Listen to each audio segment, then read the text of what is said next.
Welcome. Thanks for doing this. I interviewed you once a while back ago, and there's a couple things that are interesting that we should maybe talk about. First of all, before we get doing that, Stephen, if you don't mind, just give us a little intro to yourself, and so people know who you are. Yeah. I'm, I guess professionally, I'm a chiropractor, and I also have a master's degree in nutrition and functional medicine. So I practice very traditional musculoskeletal chiropractic, nervous system kind of stuff. And I also have a nutrition program at our clinic, and I do online coaching and that kind of stuff. But personally, when I was young, I had a lot of inflammatory conditions, everything from hives to asthma to allergies, and I ultimately ended up with autoimmune type 1 diabetes. And so it's been kind of a journey since I was 9 years old to find the best way to manage that condition, or all the conditions, all the inflammatory things that I had.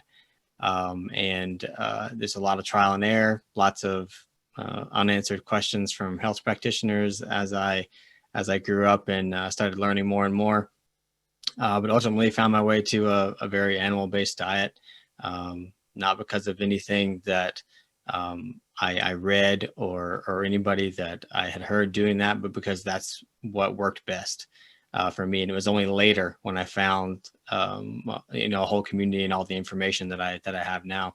So yeah, that's pretty much me. Yeah, I mean, and I think it's important to point out, as a type 1 diabetic, you're constantly checking and measuring and calculating. And well, I mean, I guess you should be if you're type 1 diabetic. Otherwise, you're going to end up, having some significant issues. And we know type 1 diabetics, on average, life expectancy is about 10 years shorter than the average human being. So it certainly behooves you to be on top of your game. And, I mean, there's guys like, Dr. Richard Bernstein, who is, he's 85 and thrive. Well, I guess he's thriving for an 85-year-old. He's probably as sharp as any 85-year-old out there. So it's not necessarily a death sentence, a lifetime of morbidity and early death, but you have to basically become your pancreas. Your brain turns into your pancreas, I suppose. So let me ask you, because we have a number of type 1 diabetics within this MeatRx community. We have plenty of type 2 diabetics. We have, a pretty decent focus on that because it seems to help significantly that. So with type 1 diabetes, let me ask you, how has going on an animal-based diet impacted that? Has it been, well, just tell me your experience with that. Yeah. So, growing up, I never got any advice from endocrinologists or anything to change diet. It was always, let's change your insulin levels, or let's check your thyroid again, or whatever, because once you have one autoimmune disease, you're more prone to have others. And so, through college, I got really into health and found out that, how I live my life had an impact on this, on my ability to control the condition. And so, it was probably 10 years ago now. I was on a vegan diet, I found that blood sugars weren't really any different. It weren't like any harder to control, but I found that I got sick a lot and eventually had low energy and things like that. And so it made it hard to do the exercise that I found helps control the blood sugars. And so eventually, I stopped doing that. I only lasted about a year. And then I started doing more like paleo diet and just doing more whole foods and things. And that was extremely helpful. And then eventually just started cutting out more and more any type of carbohydrate, and noticed that it was extremely easy when I did that to control blood sugars, which makes sense. However, the interesting thing is that I was finding out that the more and more protein I started eating, no doctor or endocrinologist had ever told me that would raise my blood sugar, just not like carbohydrate would. Over time it would. And it would never spike it as much as carbohydrates would. But, I'd wake up in the middle of the night after having, a higher protein dinner, and my blood sugar be elevated. And I didn't know why, because no one had ever told me that it was always about carbohydrates. You counted the carbohydrates and you gave yourself insulin for them. And so I kind of had to figure that out on my own, even through, medical training. It never really dawned on me that was the case. And so I just kind of had to do this trial and error kind of stuff. And so eventually I just, eliminated all carbohydrates and eventually all plants. And at first it seemed like blood sugars were harder to control And I think that was just me having to figure out with the high amounts of proteins, when and how to give insulin in a different way. Once I figured that out, it was pretty easy, and I actually ended up getting it's kind of a slower, fast-acting insulin, if that makes sense, rather than the fastest one that acts within 5 minutes, is done in 2 hours. I have one that starts acting within 30 minutes and lasts for about 6 hours. So it definitely takes care of the protein a little easier. But as far as blood sugars go, they got easier and easier to control. And things that I noticed in my body was that my inflammation went down. For whatever reason, I eliminated some food that was causing inflammation, and so with that lower inflammation, I feel like I was more insulin sensitive. My body was more reactive to insulin because I had all of a sudden, after about 2-3 months on a completely animal-based diet, I had to lower insulin levels a little bit because I was going low. And so, but I also noticed that I had always been my IgE antibodies had always been slightly elevated ever since we got cats. And I used to be, really allergic to cats. And when I changed to a more whole food diet, that kind of went away. But my IgE antibodies were always slightly elevated. And I was like, well, that's probably the cats because that's probably the allergy. And one of the things I noticed on an animal-based diet is that went away. And now we have cats, and it used to be that I was okay with having them around, but if I got too close, I'd pet them or touch my eyes and stuff like that, then I'd have, allergies and stuff. But now it doesn't matter. They can get in my face. I can pet them. And so to me, that lessening of insulin requirements was because I lowered some inflammation, some residual inflammation that I had, that was interfering with insulin sensitivity. So yeah, I mean, I've been doing this for 2 years now, and almost 2 years now. And things are great. I mean, I was wondering what would happen long term, as far as as far as insulin requirements and things like that, and it stayed pretty steady. I've actually gone off of an insulin pump and back to injections because I find that it's a bit easier for me, and I don't like having things attached to me. And I was able to do that when I switched my diet, or I felt like it was easier. So.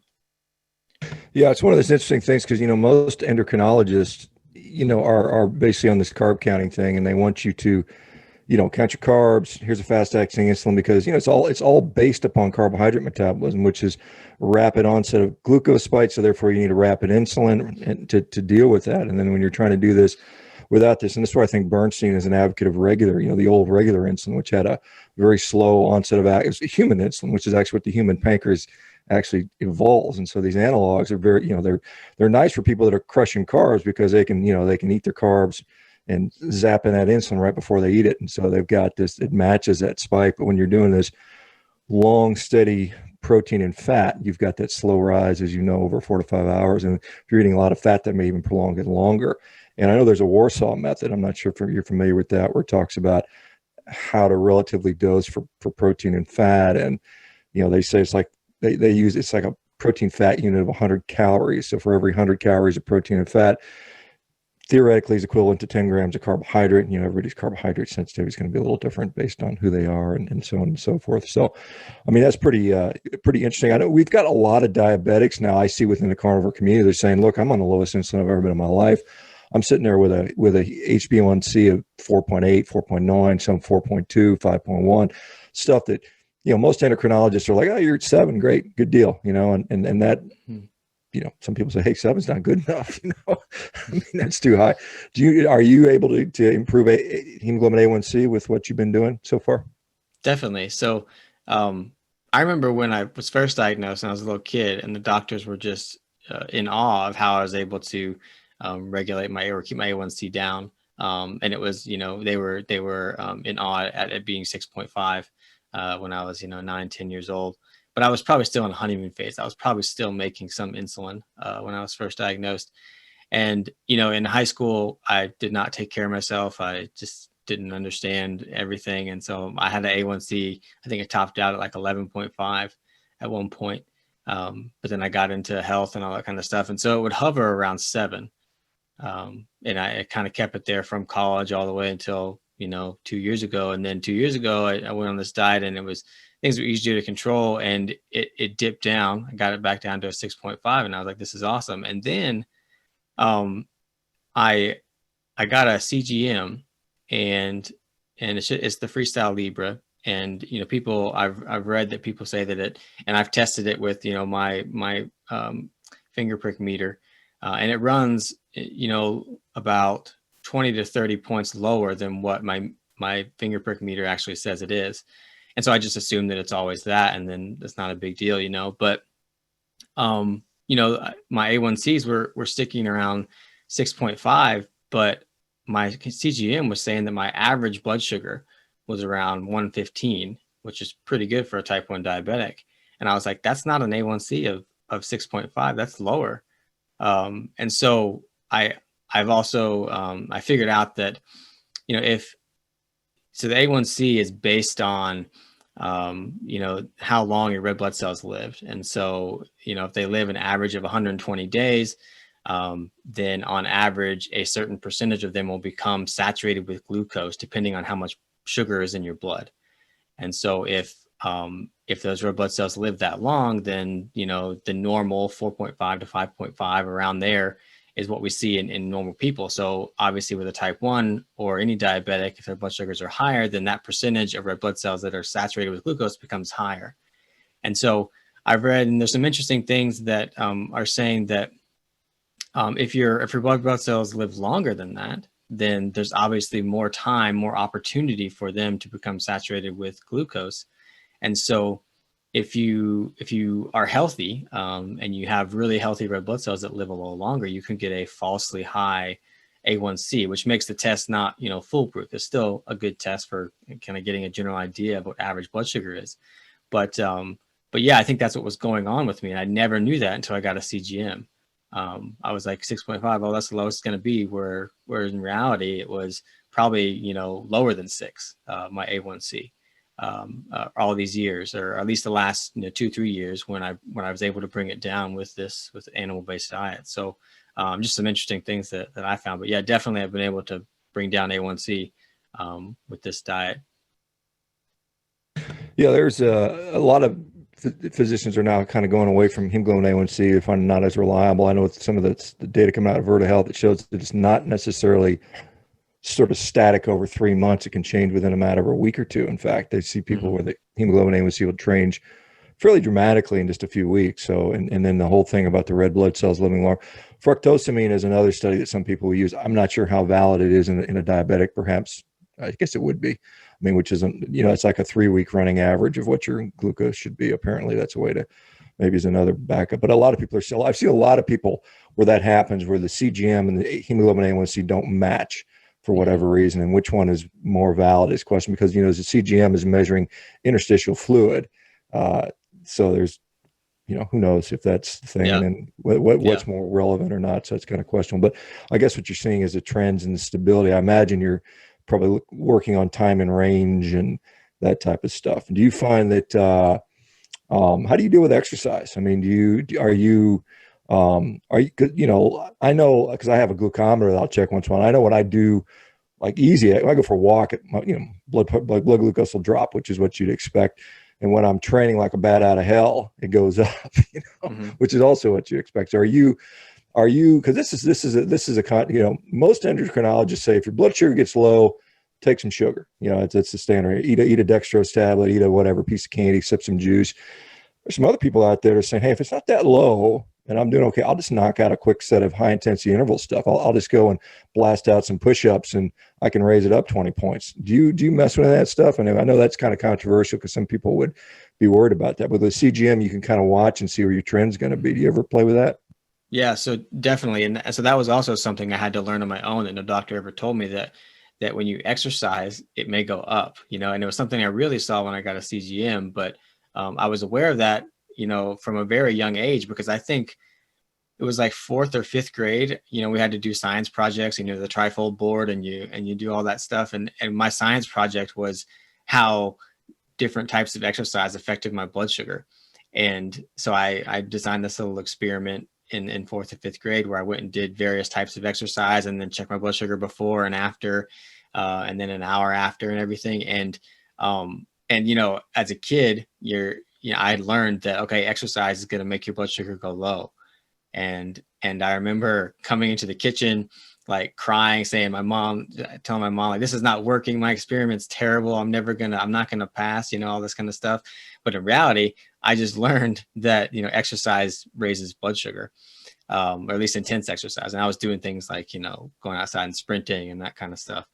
And so that, even today, that's exactly what happens. And, I like that you bring up, that diabetics are told, especially type 1s, if you have low blood sugar, you take, this sugar tablet or something like that. And I don't use sugar tablets. I use, if my blood sugar is significantly dropping, and then the arrow's pointing down on the CGM and it's already like too low to read, it just says LO on the thing, then yeah, I use honey. But otherwise, if it's just kind of floating a little bit lower, I either, go for a walk or do some sort of physical activity, or I'll just eat some protein. And I know I can just wait, because I can kind of deal with that, that 60, that I'm feeling low at. And I can deal with that until the protein kind of comes in and bumps it up a little bit, because I don't want it to just surge right back up, because, the research shows that it's the big fluctuations, the oscillating glucoses that causes damage. And so I want it to just kind of slowly come back up, rather than spike again. And I also don't want to overcorrect. So, yeah. Yeah, so a lot of times people will, because that'll often be accompanied with hunger, and then they'll just kind of ravenously pound down a bunch of sugar, and now they're sitting with a blood glucose at 252, plus, and now they've got to correct for that, and it's back up and down, and I think the protein, I don't know, have you played with like whey protein? Because that tends to, have you seen that more rapidly changes your blood glucose than, say, like a steak? Have you messed with that at all? No, I don't really do much whey, or dairy in general. So I don't know. But I seem to do okay. And it's really something that people have to get to know their body, because everybody's a little bit different, I feel like. And so I know that if I'm sitting around like, like that 60, and I'm feeling, I feel like a low blood sugar, like what that feels like, I know that if it's stable there, I can just have a little protein and know how it works. But if it's significantly dropping, I need to do something a little bit more drastic. But yeah, I've never played with whey or anything. Yeah, I mean, just somebody's asking what age you were diagnosed. You said 9 at the beginning, and then let me ask you about because you talk about there's an association. If you have one autoimmune disease, i.e., type 1 diabetes, you're very likely to get maybe Hashimoto's thyroiditis and gut issues and so on and so forth. And so, have you seen any? I mean, was your thyroid ever a problem? And if so, has it improved, or how are things work for you with that? So what are the things are you monitoring? Because as type 2 diabetic, we're worried about eyesight, we're worried about kidney function, we're worried about, a whole host of factors. Are you able to watch that periodically and see how things are going? Yeah, so I definitely have had elevated thyroid antibodies, never had thyroid symptoms.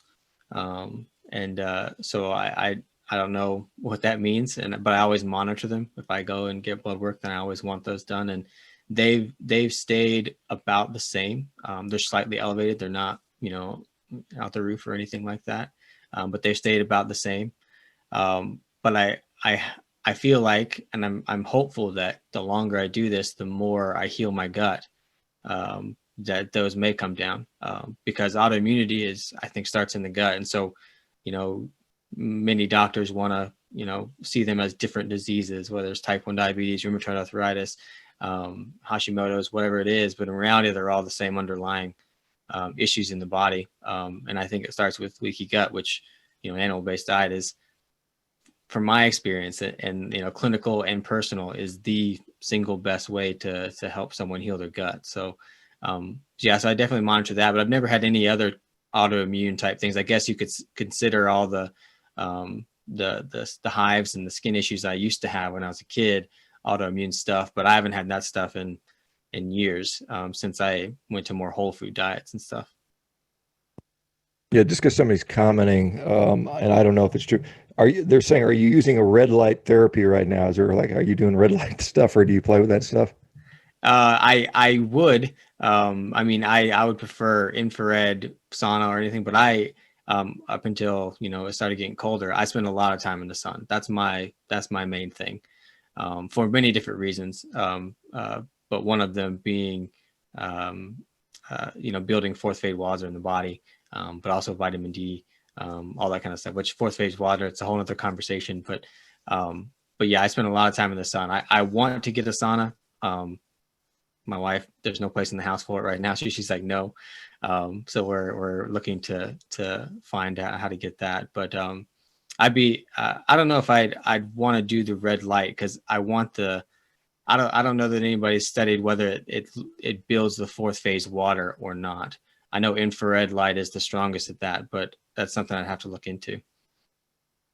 Yeah, I couldn't say I'm familiar with that, or the fourth phase water. Maybe we'll touch into that, but well, Yeah. I guess why not? Go ahead. Tell me what's fourth phase water. I've not heard that term, so I can educate me on that. It has a few different names. It's called easy water or structured water, and this is the work of Dr. Gerald Pollack at University of Washington, and others before him, but he's the one who's kind of spearheading it now. But basically, water has special properties, or unique properties, that in given situations where the water is energized, because water has the ability to hold energy, and that energy comes from contact with the earth and sunlight and things like that. When it holds energy and it's next to a hydrophilic surface, it structures itself in a very specific way. And it's kind of between solid and liquid. So it's kind of like this gel state. And so they call it the fourth phase. There's 3 phases of water, and this is the fourth phase. And it turns out that the water in our cells is our body functions when the water in our cells, our body functions better when the water in our cells is in this fourth phase. And it also forms on the lining of arteries and forms as a way of propelling blood flow, but also protection to the arterial lining, because they call it EZ water, because it's called exclusion zone, because when it forms, very, very few things can penetrate it. And so if we are living a lifestyle outside in the sun, getting energy from the earth, that kind of stuff, and we're maintaining this structured water in the lining of our arteries, it actually protects the lining of the arteries.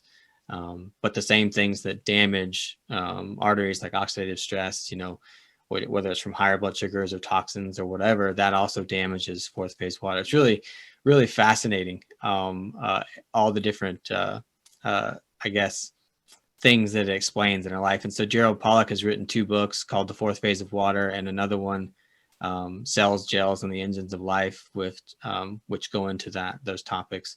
But it's really, really interesting, and it plays a huge role in health. So I think the red light stuff is beneficial. I think I would be surprised if it didn't help build fourth phase water. But I know infrared is the strongest wavelength absorbed by water that can hold the energy. And so we get that naturally from the sun, and also, grounding, but also being in contact with other people, which is hard to do at the moment. But we also give each other energy. And so all that stuff helps maintain healthy fourth phase water in our bodies. Yeah, it's interesting stuff. Just let's talk about, because last time I had you on, you had talked about heart disease, and you had a thought on what is sort of the underlying or underpinning process that's leading to heart disease. Can you kind of touch on that again? Yeah, definitely. This is one of my favorite topics, because when I was a kid, I'd go into the doctor's offices, and there's all these signs on the wall about how diabetics have, bad eyesight and get amputations and kidney disease and all that stuff. And as I grew up, I was like asking the doctors, why is that? And they would say, oh, because diabetics are more prone to have damage to their arteries, especially the small arteries, the capillaries. And so you end up with diseases like that. And so it's been like my mission, to prevent that kind of stuff. And I found a lot more stuff along the way.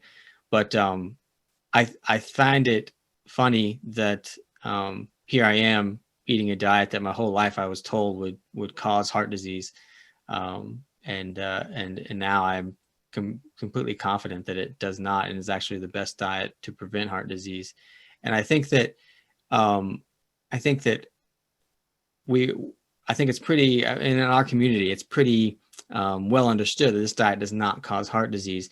But then I want to know what does. What does cause heart disease? And there are 3 main things to me that cause heart disease. And I think that these 3 imbalances directly lead to heart attacks without a blockage being necessary at all. And those three things are not being metabolically healthy, which really just means your body has lost the ability in many different tissues to readily burn fat and ketones for fuel, because it's become so reliant on carbohydrates. And the heart seems to be pretty special in that it, even in the presence of glucose, it prefers ketones and fatty acids for fuel.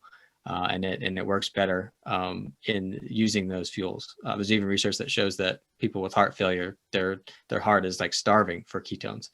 And so there's that. And then there's oxidative stress, or basically, inflammation, just things that are causing damage to tissue in your body. And this could be anything from, being too stressed, or having too many toxins that you're exposed to, like oscillating blood sugars, or uncontrolled blood sugars, all kinds of things. Vegetable oils are extremely oxidatively stressing. So that situation is what causes damage to arteries, and then the body has to respond, and it uses cholesterol and minerals to kind of patch up that damage, and we get atherosclerosis. But it's the oxidative stress that's causing that. And then the last thing, which a lot of people don't talk much about, is autonomic nervous system balance. I think that is extremely important for prevention of heart disease, and many heart attacks, not all, but many heart attacks. And so that means that, we all have this, we're all monitoring our environment through our senses, and they're telling our body whether to have a stress reaction or a non-stress reaction based on the environment that we're in. And that's our autonomic nervous system. And if you are living in a high stress state, or your body has lost the ability to kind of tone down or balance the autonomic nervous system, you can be stuck in a stress state. And that's constantly giving your body signals to do things that it would do during stress. So that stress usually is when we're interpreting something as life-threatening. And so your body is not thinking about digesting, it's not thinking about procreating, it's not thinking about sleeping, it's not thinking about any of that stuff. And so we tend to see issues with a lot of those things when people are stuck in what's called a sympathetic state, or a high stress state. And we need to teach the body to get back into that non-stress state, which is hard because, we're the only species on the planet, I think, that can think our way into that stress response. Every other species reacts to the situation and doesn't really have the forward thinking to anticipate that it may happen again. And so we could see something stressful happen to somebody and, stress out about it happening to us, even if there's nothing in our environment signaling that may happen. Or we could have something stressful happen to us and then, worry about it for a month after it happens. And that high level thinking has gotten us really far as humans, but in the context of our modern day society, where we're bombarded with these I think unnatural stressors, it can be a recipe for this autonomic nervous system imbalance. And so those are the three things that I think people should pay attention to when we're talking about heart disease. It's not just a cholesterol panel, which, I'm pretty convinced that that's like the least relevant thing we should be talking about when we're looking at heart disease and what is contributing to heart disease. And it's those three things that I think people really need to be paying attention to. So I'll kind of leave it at that and see where it goes. Let me ask you about, I guess, back to diabetes stuff. What about C-peptide? Have you looked at that? Do you have any evidence that you still produce any C-peptide? Is that something that you've measured? It's tough because if you're on insulin, you get this factitious suppression of C-peptide. So you've got to come off insulin to be able to check to see if you secrete that. Is that something you've been curious about or looked at to see if there's any sort of beta cell recovery? I know this is kind of a long, I know that because I've seen a couple type 1 diabetics, and it's questionable if they truly were type 1 diabetics or if perhaps they're mischaracterized, and they're claiming I'm no longer on insulin, and they're 5, 6, 7 years into this, so probably beyond the honeymoon phase. And so and if you look at the research, I don't know if you looked, I haven't, it does say that even long-standing type 1 diabetics still retain some capacity to secrete insulin C-peptide to some small degree, and whether or not that's you have these beta cells which have not necessarily died, but they've de-differentiated back into precursors. They no longer secrete insulin granules. Maybe that capacity returns. Is that something that I know that's a subject of one day they're going to figure out how to reboot these beta cells, but have you looked at that at all? Yeah, a little bit. So in myself, I've never gone off the insulin long enough to make a C-peptide test, I guess more relevant. But I've taken C-peptide on myself, and as of the last 5 years or so since I started doing that, yeah, it says there's pretty much no function. But like I said, I've never gone off the insulin, and I remember when I was a kid. I wish I'd known more about this when I was a kid. I remember them saying that they would take tests and they would say, "Oh yeah, you're still producing insulin," even though I was on insulin. I'm guessing they were using the C-peptide to look and see if I was still producing some, which is why I had to, I used so little those first few years. But yeah, I've never done that in depth. However, I did find some research by um, I forget what school he was at, but he basically showed that the at least in rats, he found that, if he induced type 1 diabetes, um, that the beta cells were still functioning, but they were just walled off by some process that happened. It's not like the body went and attacked those cells and killed them. It walled them off so that they never got any, physiological signaling from the body to produce insulin. So they're still there and functioning. They're just, the body's just walled them off somehow. And he said that, it was still very preliminary, but he said that it was some sort of virus that he found, which I believe are exosomes, which are things that the body secretes out of the cell, but that were surrounding the beta cells and basically making them obsolete or just kind of there. And so if you can figure out how to get the body not to do that, then they're still functioning. They're still right there. And then, but as far as like, I don't know that, besides C-peptide, if there's a way to go in and test, if the beta cells are still functional and just not working, or if they're dead, or if they're just, I assume that the islets of Langerhans are still there. Like those little patches in the pancreas are still there. And I don't know, the extent of what people have looked at.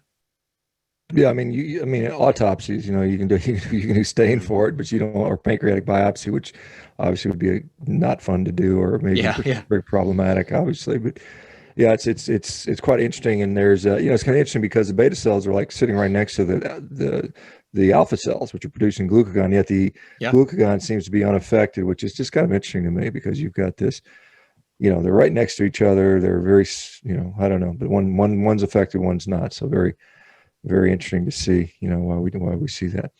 Let's talk a little bit about, because somebody was asking about spinal health. As a chiropractor, I'm sure that's part of your practice. Trying to treat people's spinal problems. Do you find that? How does that affect health, and does that have any impact on some of these other diseases? Because does spine pathology relate to heart disease and vice versa? Or is there underlying stuff that underpins both of these things? I've seen as an orthopedic surgeon, what I initially thought was wear and tear, and you're just too obese, and trauma is in many cases the joint pathology that I was seeing day to day, the arthritis, the osteoarthritis, not to mention the rheumatoid and the psoriatic arthritis and some of the other inflammatory arthropathies. But when I was seeing osteoarthritis, what I was seeing often was just what I've come to realize is metabolic disease and its effect on the skeletal health. And so what are your thoughts on, because chiropractic, the typical stereotype for a chiropractor is a guy that goes in there and adjusts your back. And I know there's much more to that, but can you talk a little bit about how that plays a role in some of these other things? Of course. Yeah. And that's something that, I've been treating like, or helping people with metabolic health for a long time, and obviously treating musculoskeletal type ailments for a long time. And then you are actually like your Instagram, when you posted some studies about, the osteoarthritis in the knee and the metabolic health and that kind of stuff, I was like, oh yeah, that makes complete sense. But I wasn't fully aware of that until I saw that. And so now, so chiropractic, people think of it as neck pain, back pain, headaches, that could be helpful for those types of things. But, in reality, what chiropractors are doing is they're treating the nervous system, because clearly whenever the spine is not functioning properly, when we have imbalances in the curvature in the spine, when we have dysfunction in the joints of the spine, that's affecting the nervous system. And the research is pretty compelling as far as like chiropractic treatment and effects on the autonomic nervous system, the ability of your nervous system to function better. And so we're really just increasing that. So that helps people with pain. You know, it can help people with headaches, with neck pain, with back pain. But one of the most common things that I hear all the time is, hey, you know, my back feels a lot better, but I'm also sleeping better. I'm also, my acid reflux went away. Can you explain that? And I was like, well, I can kind of theorize as to what's going on there, but I can't say for sure that, you know, we affected the nervous system and that's why that went away. But it's just something that I hear a lot. And then, you know, 4 or 5 times in my career, which I don't have a practice that specializes in treating pregnant women or chiropractic pediatrics or anything like that. But 4 or 5 times in my career, someone, a young woman has come to me who's having trouble conceiving. And she said, I read somewhere that chiropractic could help. And I say, okay. And so I treat her for her subluxations in her spine. And I treat her spine and try and get the curves better and everything like that. And next thing you know, she's pregnant. And so again, I have no research that shows why that is, or that what I did was the cause of that. But that's happened to me 4 or 5 times without even seeking out those types of patients. So we're having an effect on the nervous system. And so now most people, when they come to a chiropractor, you know, I'm sitting there in the room with them and they want me to help them with their pain. And so if I start saying, okay, well, we gotta change your diet, we gotta eliminate the toxins, you gotta come here 3 times a week so we can adjust your spine. You know, in the beginning, it's that frequent, and they're just overwhelmed. And so I start with why they came. I want to help them with their headaches, and then either toward the end, I start mentioning, hey, metabolic health, let's change diet, let's control that too, or especially if they're not seeing results, because it's not foolproof chiropractic. I mean, we get people that we can't help where they still have pain after aggressive conservative care. And so I'm thinking, okay, I can either send them to the doctor where they're going to give them a pain med or something like that, or I could say, let's look at lifestyle. Let's look at, you know, the diet and the toxins and that kind of stuff. Let's remove those. And I tell them about, you know, the research that shows that, hey, high insulin levels are damaging to joints. Let's get your fasting insulin checked. Let's see what it is, you know. And so that's been a way that I've been able to kind of broaden my practice. And some people say, I don't want to do it, and they go do something else. But a lot of people say, okay, let's try that too. And it's been pretty rewarding. So That's something, you know, it was probably 6 or 7 years ago when I was still actively doing orthopedics. And I was starting to do this. I started checking fasting insulins on some of my patients with things like carpal tunnel syndrome and tendonitis. And I said, I'm betting this is going to be high. And, you know, almost always it was. And so, but, it was very difficult to justify that ordering of fasting insulin on somebody, you know, in an orthopedic clinic, because why the hell are you ordering insulin? You know, it's just kind of like, and, you know, I had to jump through a lot of hoops to get that done, but just interesting to see that. And you kind of show these people, hey, look, you know, if you can affect your diet, affect your insulin, you know, these things go hand in hand. And I think that's something that hopefully, you know, more people will take up and start looking at this and researching this, because we're clearly definitely seeing that. What part are you in? I'm trying to think. Were you in like Virginia or something like that? I'm trying to remember what part of the world you're from. I'm outside of Roanoke, Virginia. Gotcha. Okay, that's very good. Are you getting pushback from colleagues, from community for low carb carnivore stuff? Has that been something you've had to fight against? Not really. So we have this thing, like the Virginia Chiropractic Association. We have a thing where we have an email, you know, listserv kind of thing, and we all talk to each other. And, you know, at first, when I first joined it, I was, you know, throwing all kinds of information out there to people because we all have questions and we ask each other things. And then I've wanted to be, you know, a speaker at our conferences and things like that, and teach chiropractors about metabolic health. And I've done a few little small, you know, things there, but they don't seem too interested. and to me, it's just incredibly important. It's something that, chiropractors, I think, are well set up to help people with, because people are usually going to them because they want something alternative. They want a different approach, or they found that they need that approach because whatever they're doing before wasn't working. And so they're more willing to make those changes. They're looking for something alternative in general. And so, I've I don't want to talk bad about my fellow chiropractors and things, but I've done some of these talks, and most of them sitting there in front of me look metabolically unhealthy, and that's concerning to me. And I want to change that within my profession, and make sure that they're at least aware of that in general. So some slight pushback. I can't say that I've pushed it too hard, and I do think that one day I will.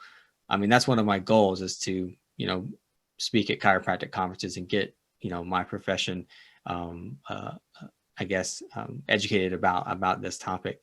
But so far it's been a little hesitant, and a lot of times it's because there's a lot of politics, and chiropractors can't go out saying that we're treating a lot of different things, and so we have to say we're allowed to do nutrition, but I can't say that I am treating type 2 diabetes, even though if I'm helping someone with their metabolism through a nutrition program, that's what I'm doing. But we shouldn't say that. So it's the politics, I think, that is making that governing body, the UBCA, hesitant to have me go and speak. And I just have to be careful with my words and make sure people understand. But the Virginia Board of Medicine, the president of the Virginia Board of Medicine is a chiropractor, which I think is pretty cool, because that's we're licensed under the Virginia Board of Medicine in Virginia, whereas other states it's a chiropractic board that does the licensing. So it's very cool that we have a chiropractor there, but I don't think he's too big of a fan of me coming to speak about that topic either. But I'm working on it.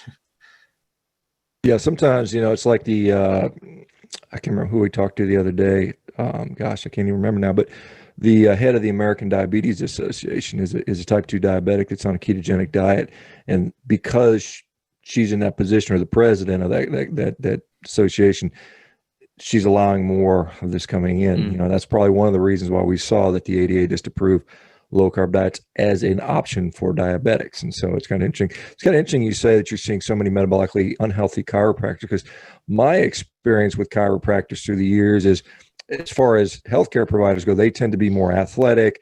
They tend to be the guys who are lifting weights.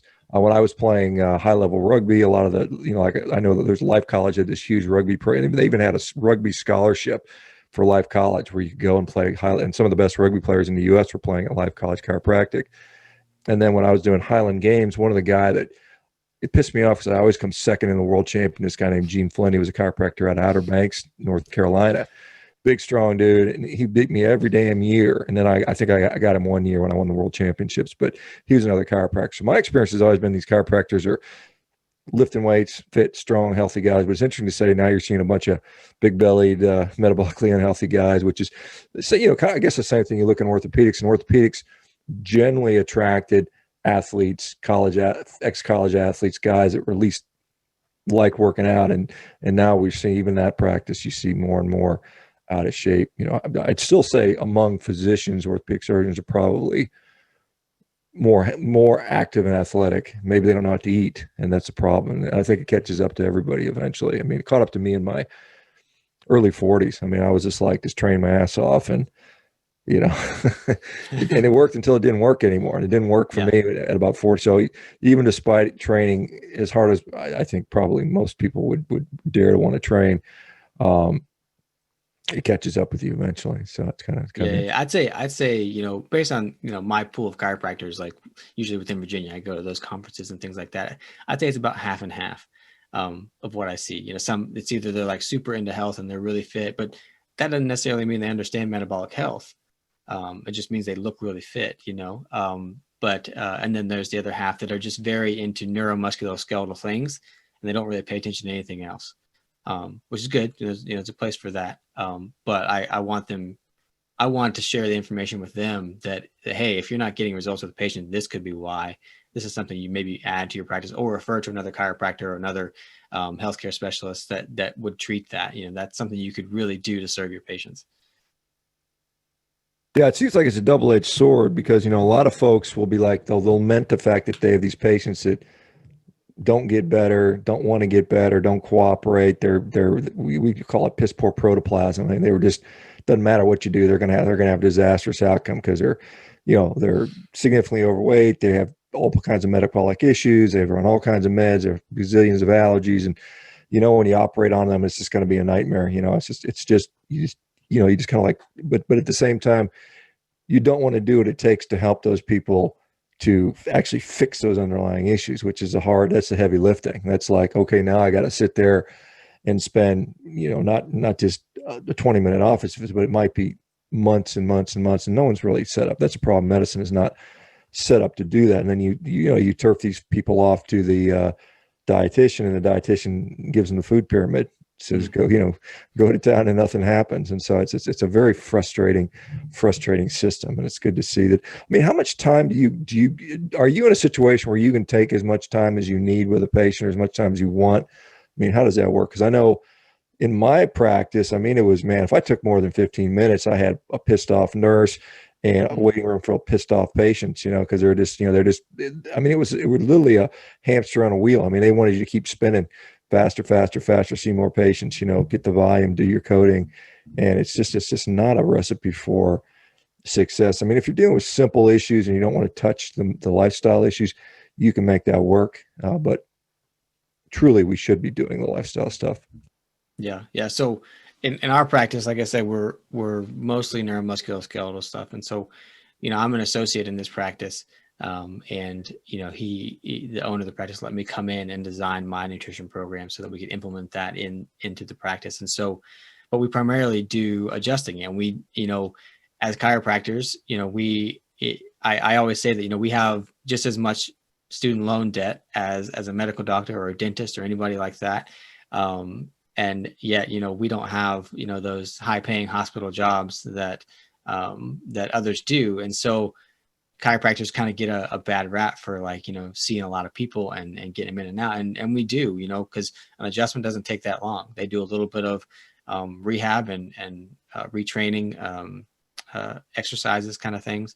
And then we adjust them pretty quickly. And then we identify or I identify those patients that I feel, need more nutritional help or need, I guess, a more broader strokes or therapies. And we shuttle them into my nutrition program, because there I do a lot of teaching, but I don't do it necessarily in the clinic. I bring them in, I make sure they understand what I'm trying to do. I take the blood work, I show them what's going on, what we need to correct and how we're going to do it. And then rather than have them come in like every week or so and we, change the diet or tweak this or tweak that, I've set up a Facebook group that I have with them. And so they can ask me questions whenever. And I put a lot of pre-done information on that group, videos that I do. And so they go on there and they consume the information and they ask me questions. So I'm kind of doing it all the time, but it's not really that time consuming. And so that's how we've kind of set that up for the patients in our clinic, so that I can still, make the money I need to make to pay off student loans, which is a hefty payment, but also I can help those people that need that help, and that are willing to do that, because sometimes they see the poster on the wall in the room and they're like, I want to do that too. And I'm like, great. Other time I have to kind of talk people into it and show them this is what they need. And so it's so far it's been pretty good. I've only been doing it for about a year and a half, and it's not that I'm answering questions all day long, because it could get to that point, but so far that's really been working. So that's how I've been able to take the time to spend with them while not taking away from my adjusting time. Yeah, and I think that's, I look at the bariatric surgeons, and they usually do seminars, and they fill an auditorium of 50 people, 100 people, whatever it might be. They're interested in having weight loss surgery, and they'll go through the presentation and so on and so forth. But I mean, they reach a lot of people at one time, whereas that's I guess because they just basically do one operation. I mean, let's face it. I mean, they basically just do gastric sleeves and everybody just about. I Yeah. mean, you know, I mean, not to belittle what they're doing, but they're doing the same thing over and over and over and over. And they might do a little different here and there, but so it's the same operation, the same complications, the same risks, the same benefits. Every person's going to be a little bit different, but you can present the general information. Because I know when I was, you know, I would see, you know, if I see 50 patients in a day, was a pretty typical day for me back in the day. I mean, 15 of them would be rotator cuff problems. And I go in there and I'm basically giving the same speech over and over and over, same exam, Yeah. same speech, same prognosis, same options. You know, it's almost like, hey, just give me all these people in a room at one time. And I just tell you know, you'd save a lot of time. You know, but that's, some people don't like that. It's not as personalized. Right. I mean, if you wanted to serve a lot of people, you know, because a lot of that stuff is so redundant. And people ask me, do I get tired of answering the same questions over and over? And I mean, yeah, sometimes I do, but that was my job for my whole career. I mean, I basically answer the same question over and over and over again to, you know, because I still get the same questions. Do you still, what vegetables do you eat? No, I don't eat vegetables. You know, kind of crazy stuff. Your nutrition plan, what does it look like for the average? And are any of them actually go carnivore, full carnivore, animal based, or how do you introduce that? How do you roll that out? Yeah. Obviously, not everybody needs to be on a strict carnivore diet. Some people seem to do better with that. But what is your strategy? So they come in for like a day one, and I have a pre-recorded video of myself. They go into the exam room and they watch that. It's like 5-6 minutes, something like that. And then I come in and I kind of ask them questions, and then I send them for blood work. And then they come in on the next day, the day two, and there's a longer video. It's probably about 20 minutes, and they're watching. Again, it's me, you know, talking to them, but I'm giving that information. That way they're in there watching the video, and it's the same information I would tell everybody. And I'm out adjusting people, you know, that need their, you know, daily adjustment or whatever. And so then I come in after that, and that video presents them with 3 different options. And one is, you know, what people will call like dirty keto. One is just like whole food or clean keto. And then one is animal based. And I go in there and I ask them, which one sounds like something you could do? And they say, well, I want the best. And I say, okay, well, based on your issues, like, okay, this person's got severe autoimmunity. I want full animal based. That's the best way we're going to eliminate any potential trigger, you know. And they say, and if they say I want to do the best thing and they've got, you know, condition like that, then I say, okay, yeah, let's do animal based. And it's just kind of, I kind of feel out where they are, and I figure out which one they're going to be most successful at. Cause some of them are like, I don't think I could do that. And I don't want them to start trying to do that and fail and then not do it. So I say, okay, well, let's do something a little easier with a little more options and work our way to this, you know? And so, you know, and we have options, you know, to stay in that Facebook group for months on end. It's very cheap. You know, people are doing it. And so, I kind of meet them where they are. But I make sure they understand that altered metabolism or deranged metabolism, whatever you want to call it, underlies, it has been linked to pretty much every chronic disease out there, whether it's chronic pain, cancer, heart disease, whatever it is. And it's like, how can we really know if you know what's causing your issue or your complaint is anything but that until we correct that? And if we correct that and you still got something else, then we'll look into that, you know. But I treat metabolism, and so I make sure they understand what the goal is and why it's important. And they do that for 2 months, whichever we choose. They do that for 2 months, and then we retest. And I say, sometimes, you know, it's amazingly better, even though, let's say they haven't lost the weight. I say, look, your fasting insulin has dropped by 20 points or whatever, you know. I was like, we're going the right direction. Your trig HDL ratio is way better. This is great, even though they feel like in 2 months they haven't, you know, reached their goals. I was like, you're heading toward them, you know. And so that's kind of, I guess, an overview of what I do with people. And then the cool thing about it is that a large percentage of people, once they finish that 2 months, I want them to stay in the group because they're the support for the people that are starting. And so, and they're the ones that, you know, pretty soon someone's posting a question and someone answers it, and I don't have to do anything, you know, and the community is supporting itself. And so that's a lot of, I think, what you're trying to do here. But and my group's very small. I mean, we just started this not too long ago, but it's really cool to see that. I mean, some people don't want to stay in the group, so they, you know, they leave or whatever. But not only does it keep those who's already done the first 2 months motivated to keep going because they're supporting these people, it helps the people that are coming in, and it's pretty awesome. And so I've really enjoyed it, and I'm glad I started incorporating that into our neuromusculoskeletal type practice. Yeah, I think the community aspect is just tremendous, and I think that's what we do see here. I mean, we've got thousands of members in this MeterX community right now. Some of them pretty regular in there, but I think the people that stick around are the ones that truly get a benefit. They enjoy being here. They enjoy, continuing to see other people come along. Many of them have kind of solved their issues more or less. There maybe there's some tweaking they're doing, but they are generally helping the other people, and they show that, hey, you can get through this. And I think there is some benefit. That's why I continue to do it, because I continue to see people get better, and it gets me up out of bed every morning. It's just like, when I was, I don't know, when I was going to do knee replacements every day, it's just like up another knee replacement. It was like, I don't know, it was like cogs in a machine. It was just, okay, I'm just going to do this, do this, do this. You get good at it to where it's like mindless work. I mean, I hate to say that, but as a surgeon, you want it to be boring. You want it to be routine. It's like we were like a NASCAR pit crew. I mean, it was just like, zip, zip, zip, zip, zip. You have to, the tech is handing you this, the exact same order every single time. I could walk in a room, I could look at somebody's knee, and I said, this is going to take 43 minutes to replace. And I mean, 9 times out of 10, I'd be within 2-3 minutes of that. I mean, because it was just so routine. It was just, and that's how you want it to be. But you'd lose the personalization at that point. It's just kind of like, and so I see every unique person here. I see their face on the screen. And it keeps me back every day, but I'm sure that's coming back. There's a reciprocation coming on, and maybe some of these people are tired of looking at my ugly mug, but I mean, at the same time, they're seeing the other people get better. But anyway, I've got to go. I've got like I said, I got a house full of little babies and nieces and nephews. We're going to go to the beach. So I unfortunately have to shut this one down. Stephen, tell people where they can go to either get care from you, where they can find you on the web, social media, all that stuff. Yeah, my website is resourceforhealth.com. That's just where my blog and where my coaching and all that kind of stuff is. And then I'm on social media, a bit reluctantly, but I'm on social media at just Dr. Stephen Hussey, Dr. Stephen Hussey, on Facebook and Twitter and Instagram, and now Parler as well. So people can find me there. I understand the reluctance in social media, but it's a kind of a necessary evil, unfortunately. All right, guys, thanks. You guys all have a great weekend. We'll see some of you guys back tomorrow. Once again, Stephen, thank you, and enjoy your weekend, guys. Take care now. Bye-bye.